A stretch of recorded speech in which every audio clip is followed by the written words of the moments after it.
அனைவருக்கும் வணக்கம். இந்த வீடியோவில் நம்ம பாக்காய் புளிக்குழம்பு எப்படி வைக்கிறதுன்னு பார்க்கலாம். அதுக்கு 1/4 கிலோ பாக்காய் எடுத்தாச்சு. மீடியம் சைஸ் வெங்காயமாக இருந்தால் 3, மீடியம் சைஸ் தக்காளி 3 எடுத்துக்கலாம். சின்ன வெங்காயமாக இருக்கிறதுனால நான் எக்ஸ்ட்ராவாக 2 வெங்காயமும் தக்காளியும் எடுத்துருக்கேன். சின்ன வெங்காயம் எடுத்தோம்னா இன்னுமே டேஸ்ட் நல்லாயிருக்கும். அது ஒரு 15 வெங்காயம் எடுத்துக்கலாம், சின்ன வெங்காயமாக இருந்ததுன்னா. அதுக்கப்புறம் ஃபஸ்ட்டு அடுப்பத்தை வச்சு கடாயை சூடானதுக்கப்புறம் 2 கரண்டி நல்லெண்ணெயை சேர்த்து எடுத்து வச்சுருக்க பாக்காயை சின்ன சின்னதாக அரிஞ்சு அதை இதில் சேர்த்து நல்லா வறுக்க போகிறோம்.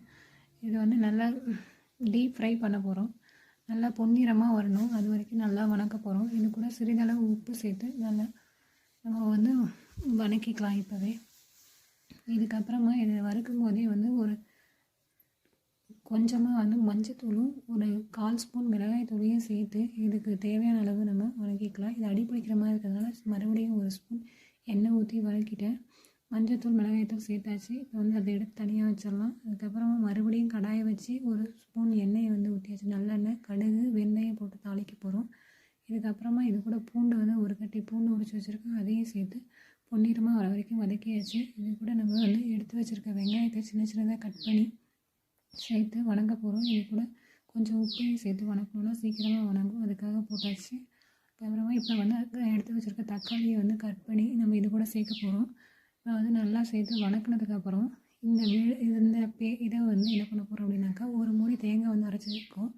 அந்த தேங்காய் கூடயே இந்த விழுதையும் கொஞ்சம் நம்ம சேர்த்துக்க போகிறோம், வணக்கி இருக்கிறத. அப்போ டேஸ்ட் நல்லாயிருக்கும். ஜீரகம் கொஞ்சோண்டு அதுலேயே ஆட் பண்ணி அரைச்சிக்கலாம். இப்போ எடுத்து வச்சுருக்க பாக்காய் இதில் போட்டு மறுபடியும் ஒரு 1/2 ஸ்பூன் மஞ்சத்தூள், ஒரு 1/2 ஸ்பூன் தனியாத்தூள், இது ரெண்டுத்தையும் சேர்த்து நம்ம வணக்க போகிறோம். அவ்வளோதாங்க. இதுக்கு வேறு எந்த மசாலாவும் கிடையாது. புளி ஒரு சின்ன எலுமிச்சை அளவுக்கு ஊற வச்சு அதை கரைச்சி அந்த கரைசலை இதில் சேர்த்தாச்சு. இப்போ புளியும் இந்த பாக்காயும் நல்லா கொதிக்கணும். ஒரு 10 நிமிஷம் மீடியம் ஃப்ளேமில் வச்சு நல்லா கொதித்தோம் அப்படின்னாக்கா இதோட டேஸ்ட் ரொம்ப நல்லாயிருக்கும். இப்போ இதுக்கு தேவையான உப்பையும் சேர்த்துட்டோம். இது நம்ம தேங்காய் கூட சேர்த்து வெங்காயம் தக்காளி அரைச்சிருக்கோம், அதையும் எடுத்து வச்சுக்கலாம். இது நல்லா கொதி வரும்போது இது கூட நம்ம சேர்த்து கொதிக்க வச்சோம் அப்படின்னாக்கா அவ்வளோதாங்க, குழம்பு ரெடி ஆகிடும். இப்போ பார்த்திங்கன்னா புளியும் பாக்காயும் நல்லா கொதிக்குது. இது கூட நம்ம விழுதை சேர்த்தாச்சு. சேர்த்து நல்லா கிண்டி விட்டுக்கலாம். இப்போ ஒரு மீடியம் ஃப்ளேமில் வச்சு ஒரு 5 நிமிஷம் கொதிச்சா போதும்.